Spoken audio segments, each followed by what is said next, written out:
BST board examination में चाहे तुमने गैप डेज में कितनी अच्छे से पढ़ाई क्यों ना की हो, तुम्हें मार्क्स मिलेंगे तुम्हारे आंसर्स को लेकर, तुम्हारे पेपर प्रेजेंटेशन को लेकर। तो इवन इफ अगर तुमने 10 दिन के गैप डेज में मन लगाकर पढ़ाई किया, एक एक टॉपिक कीवर्ड सब चीज रट लिया है, तो तुम्हें बीएसटी में तभी आने वाले जब तुम ये पेपर प्रेजेंटेशन टिप्स फॉलो करोगे। आज मैं तुम्हें बताने वाली हूँ ऐसे पेपर प्रेजेंटेशन टिप्स और हैक्स जिसको फॉलो करके तुम कल बीएसटी के पेपर में 80 आउट ऑफ 80 आसानी से स्कोर कर लोगे। इवन अगर तुम्हें कोई आंसर नहीं भी आ रहा होगा तो मैं तुम्हें एक ऐसी टिप बताऊंगी जिसको तुम फॉलो करके वो आंसर भी लिख लोगे और उसमें भी 2-3 नंबर ले आओगे। सो याद रखना कि बीएसटी में paper presentation is the key कि तुम्हें 80 आउट ऑफ 80 आए। Hi, welcome back to learn with Fahima और आज हम बात करने वाले हैं business studies paper presentation.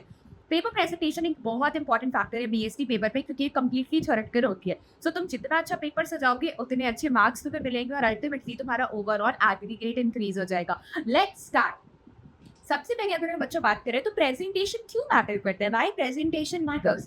Presentation directly effect करता है मार्क्स, स्पेशली तुम्हारे कौन से सब्जेक्ट में, सब्जेक्टिव सब्जेक्ट्स में, क्योंकि तुम्हारा बेसिकली जो एक बीएसटी पेपर है वो कंप्लीटली थ्योरेटिकल है। तुम्हें सिर्फ आंसर्स लिखना है, पॉइंट्स में बड़े बड़े आंसर्स लिखना है, तुम्हें उसके मार्क्स मिलते हैं। सो पेपर प्रेजेंटेशन मैटर करता है। इवन करेक्ट आंसर, अगर तुम कोई करेक्ट आंसर भी लिखते हो तो तुम मार्क्स वहां पे खो सकते हो, नेगेटिव मार्किंग पे जा सकते हो अगर वो पुअरली स्ट्रक्चर्ड है।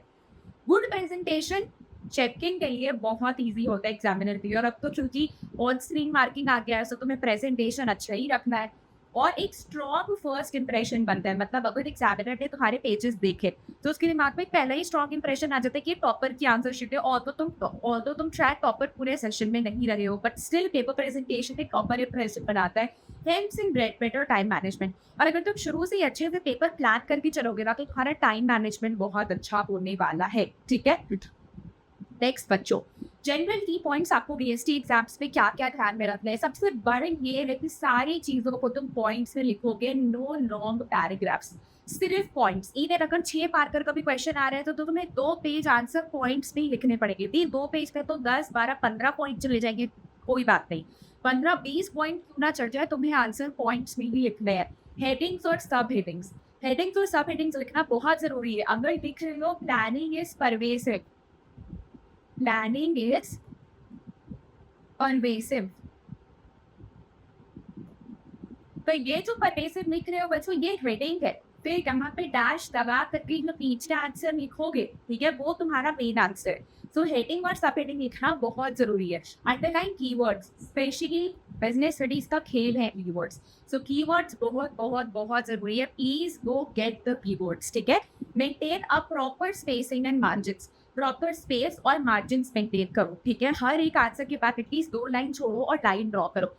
बहुत सारे बच्चे बोलते हैं कि दी हमें सारे इंपॉर्टेंट कीवर्ड्स दे दो। ठीक है, मैंने कीवर्ड्स की प्रॉपर पीडीएफ बनाई है, उसकी लिंक डिस्क्रिप्शन बॉक्स में, तुम वहां से जा करके सारे कीवर्ड्स देख सकते हो। ठीक है, this is free from my side. Okay, वहां से सारे कीवर्ड्स को एक बार थरोली रिवाइज कर लेना ताकि कल आंसर्स में यूज करके आ पाओ। Use diagrams and flow charts where possible. बच्चों टाइम बच रहा है ना, पूरा पेपर कंप्लीट कर लो। और हमेशा मैं क्यों बोल रही हूँ 2-3 लाइन छोड़ छोड़ कर आंसर लिखना, लास्ट में जब टाइम बचे तो सब में कुछ फ्लो चार्ट बना दो, बादल बना दो ढेर सारे। ठीक है, 2-3 ऐसे ऐसे करके बादल बना दो, एक ट्राइंगल बना दो। ठीक है, या ऐसे ऐसे करके जो ऐसे वाले फ्लो चार्ट्स होते हैं वो बना दो। तो कुछ भी तुम्हें बस फ्लो चार्ट बना कर आना है, वॉट एवर फील्स गुड, ताकि तुम्हारा आंसर अच्छा लगे। तेरी फ्लो चार्ट के अंदर लिखेंगे क्या, इंपॉर्टेंट कीवर्ड्स लिख दो, जैसे कि डुअल सबऑर्डिनेशन हो गया, यूनिटी ऑफ कमांड में, तो इंपॉर्टेंट कीवर्ड्स लिख कर आओ फ्लो चार्ट पे। ठीक है, follow question requirements, don't overwrite. जितना क्वेश्चन बोल रहा है, जितना वर्ड लिमिट दिया गया उतना ही लिखना है, ओवरराइट नहीं करना है। इन शॉर्ट दीदी बता दो कितना क्या हम फॉलो करने वाले। बच्चों 3 मार्क्स के क्वेश्चन के लिए, 3 मार्क्स के लिए तुम्हें लिखना है 1.5 पेज। ठीक है, 4 मार्कर के लिए बच्चों तुम्हें लिखना है एटलीस्ट 2 पेजेस। ठीक है, और 6 मार्क्स के लिए बच्चों तुम्हें लिखना है अराउंड 3 पेजेस। अब 3 पेजेस में लिखेंगे क्या, तो 6 मार्कर के क्वेश्चन पे बच्चों फ्लो चार्ट मैंडेटरी है। फ्लो चार्ट के मार्क्स होते हैं। ठीक है, तो 3 पेज में आधा पेज फ्लो चार्ट ही ले लेगा, बाकी तुम पॉइंटर्स में डाल दो। ठीक है, और हमेशा पेज स्टार्ट करने से पहले अपनी राइटिंग एक मार्जिन बना देगा अपने पेपर के साइड में। सो ये तुम्हें आंसर स्ट्रक्चर फॉलो करना है, तो ही जाकर बीएसटी में तुम्हें पूरे नंबर मिलने वाले हैं। ठीक है, how to present answer step by step. सबसे पहले एक हेडिंग लिखोगे, देखो यहाँ पे दिख रहा है ये हेडिंग है, यहाँ पे ये हेडिंग है। ठीक है, सबसे पहला तुम्हें हेडिंग लिखना है, इसके बाद एक शॉर्ट इंट्रोडक्शन लिखोगे 1 से 2 लाइन का। फिर बुलेट पॉइंट्स डालोगे मेन कंटेंट के लिए, जैसे कि तुमने लिखा है यहाँ पे लेवल ऑफ कंपटीशन, तो लेवल ऑफ कंपटीशन ये तुम्हारा मेन हेडिंग हो गया, ठीक है। अब क्या आंसर स्टार्ट करोगे, इंट्रोडक्शन लिखो, फिर जब तुम उसमें फीचर लिखने लगोगे तो ऐसे ऐसे पॉइंटर्स डाल देना, ठीक है। एड एग्जाम्पल, बच्चों बीएसटी एक ऐसा सब्जेक्ट है ना जहाँ पे तुम इमेजिनरी एग्जाम्पल्स लगा सकते हो, ठीक है। अपने मन से एग्जाम्पल बना दो कि पीडब्ल्यू का कंपटीशन कौन है, अन अकेडमी। अगर कंपटीशन बहुत ज्यादा है तो हमें प्राइस पॉइंट ध्यान रखना पड़ेगा, कुछ भी इमेजिनरी तो एग्जाम्पल्स लिख देना है। बस ये देखो कि दुनिया में चल क्या रहा है, कोक का कौन सा है कंपटीशन, रेड बुल का कंपटीशन क्या है, जो भी तुम्हारे दिमाग में आ रहा है, स्टारबक्स का कंपटीशन कौन है। बस अपने से जो भी तुम आंसर लिख रहे हो उसे इमेजरी तुम्हें पूरा रियल वर्ल्ड में सोचना है, उससे रिलेटेड क्या होता है उसको एज एग्जाम्पल प्रेजेंट कर देना है। इसके तुम्हें बच्चों आधा एक नंबर एक्स्ट्रा मिल जाते हैं। ऑलवेज रिमेंबर डायग्राम्स और फ्लो चार्ट्स प्लीज बीएसटी के पेपर बनाते रहना। देखो इसने बहुत अच्छे से देखो ऐसे फ्लो चार्ट बना दिया, इंपॉर्टेंस ऑफ ऑर्गेनाइजिंग को फ्लो चार्ट पे लिख दिया, फिर उसको एक्सप्लेन किया। तो बस बादल, एक फ्लो चार्ट याद रखो भैया, बादल, बीच में बादल लिखा, इधर इंपॉर्टेंस लिखा, इधर एक, इधर दो, इधर तीन, इधर चार, इधर तुमने एक और बादल बना दिया, इधर एक और बादल बना दिया, इधर एक और बादल और इधर एक और बादल, ठीक है। इतना कर दिया, वेरी गुड, दैट्स इट। बस बादल याद रखना, कुछ भी इंपॉर्टेंट फीचर्स आए पहले बादल पे लिख दो, बाद में उसको एक्सप्लेन करो, ठीक है। एंड नीडली, ठीक है, ज्यादा कटिंग वटिंग नहीं करना, कुछ भी गलत लिख रहे हो बस सिंपल एक ऐसे कट लगाना है, उसको एकदम ऐसे ऐसे घिस कर नहीं आना है, ठीक है। बस एक सिंपल कट लगाना है, दैट्स इट, ठीक है। Keep answer structured to the point, जो पूछ रहा है वही लिखोगे, कोई कहानी नहीं लिखना है, okay. How are topper writes, एक टॉपर बच्चा कैसे लिखता है। अगर मैं टॉपर हूँ तो मैं कैसे पेपर लिखूंगी, I was a BST topper, तो पेपर कैसे लिखना है मैं तुम्हें बता रही हूँ, ठीक है। एग्जैक्ट एनसीईआरटी का लैंग्वेज यूज करो। जो भी बच्चों तुम्हें लग रहा है कि हाँ मैंने तो ये एनसीईआरटी पढ़ी थी, फाइमा दी की वीडियो से याद की थी, मैम ने बहुत अच्छा पढ़ाया था, तो बस वो एनसीईआरटी की लाइन को तुम्हें अंडरलाइन कर देना है, ठीक है। Write to the point answer, कोई एक्स्ट्रा फ्लफ नहीं डालना है, you just have to write to the point, ठीक है। Underline important terms in it, क्या अंडरलाइन करोगे, इंपॉर्टेंट जितने भी एनसीईआरटी के कीवर्ड है, एनसीईआरटी की रटी रटाई लाइन है, वो सारे अंडरलाइन कर आओगे, ठीक है। एंड रेलेवेंट एग्जाम्पल, मैंने बोला ना बस रियल वर्ल्ड इमेजिन करना है, रेलेवेंट एग्जाम्पल डाल देना है। एक क्लीन हैंड राइटिंग और स्पेसिंग मेंटेन करना है। देखो जो तुम्हें यहाँ पे एग्जाम्पल लिखा है, देखो कितना क्लीनली लिखा है। ऑपरेटिंग एफिशिएंसी देखो ये कितने अच्छे से इसमें वर्किंग नोट्स पे दिखाया है कि वर्किंग कैपिटल क्या है, ऑपरेटिंग एफिशिएंसी भी कैसे बताया जा रहा है। तो तुम्हें बस ऐसे ही स्ट्रक्चर फॉलो करना है, पेपर बहुत सुंदर दिखना चाहिए। सारे क्वेश्चंस को स्मार्टली अटेम्प्ट करो। अगर बच्चों को कोई क्वेश्चन बिल्कुल भी आ रहा है तो जो भी तुम्हें वो क्वेश्चन दिया गया है उससे रिलेटेड बस 2-3 लाइन उसी से मिला जुला कर उसके नाम से मिलता जुलता लिख कर आ जाना, ठीक है। अब अगर मैं तुम्हें बोलूँ कि कंट्रोलिंग का एक बैरियर है फॉल्टी ट्रांसलेशन, नाम से समझ आ रहे हैं ना फॉल्टी ट्रांसलेशन क्या होता है, बस अपने वर्ड से लिख दो, जरूरी नहीं है जो बुक पे है वही लिखना है। अगर तुम्हें नाम से भी समझ आ रहा है भैया फॉल्टी ट्रांसलेशन का मतलब होता है गलत ट्रांसलेट कर देना, तो उसको अपने वर्ड में बस एक्सप्लेन कर देना है, उससे भी तुम्हें 1-2 नंबर दे देता है CBSE, okay. What not to do, specially तुम्हें यहाँ पे ध्यान देखना है कि कोई लॉन्ग अननेसेसरी पैराग्राफ्स नहीं लिखना है, डोंट स्किप हेडिंग्स और स्ट्रक्चर, कोई भी हेडिंग और स्ट्रक्चर मिस नहीं करना है। प्लानिंग इज परवेसिव, हेडिंग है फिर तुम मेन आंसर लिखोगे, प्लानिंग इज कंटिन्यूअस, हेडिंग है फिर मेन आंसर लिखोगे, ठीक है। तो सारा हेडिंग लिखना जरूरी है, कुछ भी ओवर राइट नहीं करना है बियॉन्ड मार्क्स रिक्वायरमेंट। अगर 3 मार्क का क्वेश्चन आ रहा है बहुत ज्यादा नहीं लिखना है, 1 से 1.5 पेज मोर देन इनफ है, ठीक है।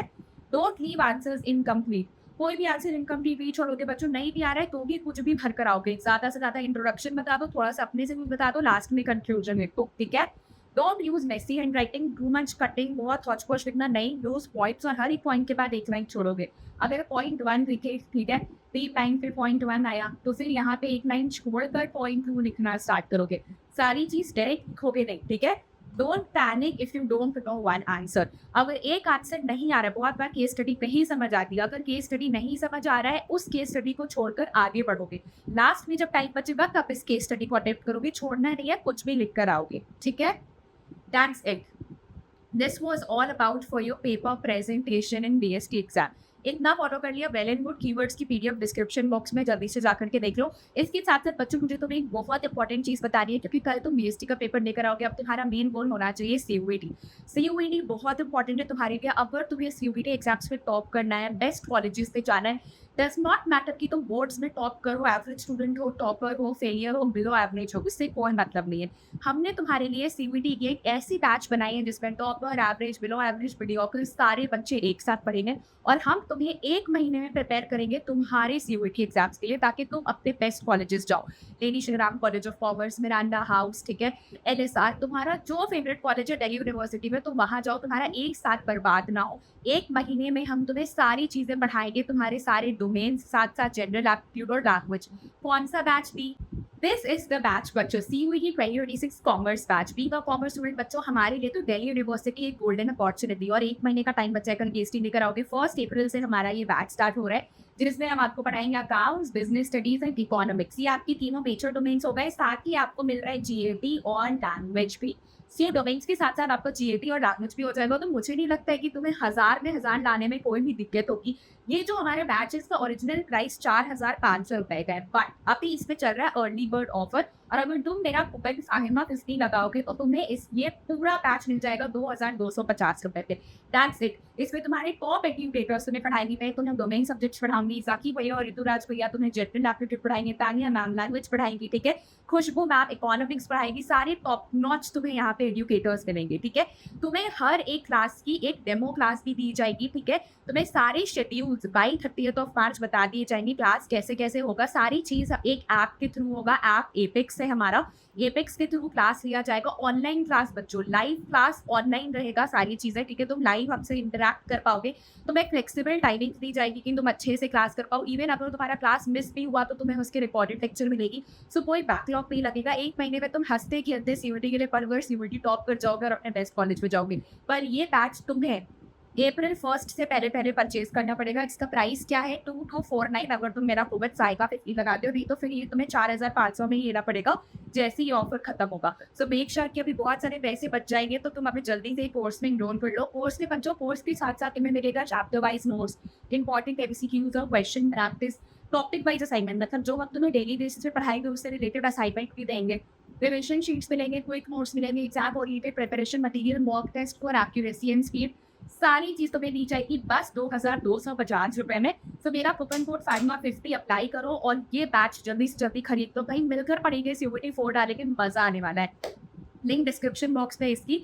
बाकी all the very best for tomorrow's exam. I hope आप सबका एग्जाम कल बहुत अच्छा जाए और तुम एकदम फोड़ कर आओ अपने बीएसटी पेपर पे, लास्ट पेपर में ऐसे पेपर उड़ा कर आओ कि yes it's all done now, ठीक है। मिलते हैं अगली क्लास में बच्चों सीयूईटी प्रिपरेशन के साथ। सीयूईटी की टेंशन नहीं लेना है क्योंकि मैं आपके साथ हूँ कॉमर्स की जिम्मेदारी में। मिलते हैं अगली क्लास में, तब तक के लिए bye bye. Don't forget to like share subscribe and hit the bell icon. यार पर तुम लोग अनफॉलो कर देते हो एग्जाम के बाद, इतना तो बनता है ना कि हम लाइफ के हर एक फेज में साथ रहे। I see you growing, you see me growing. मिलते हैं अगली क्लास में, bye bye. All the very very best. Thank you for all the loving support. कल आपका लास्ट पेपर है। आई रियली विश कि बस तुम लोग आगे बढ़ो, जिंदगी में खुश रहो और मुझे अपनी दुआओं में याद रखो।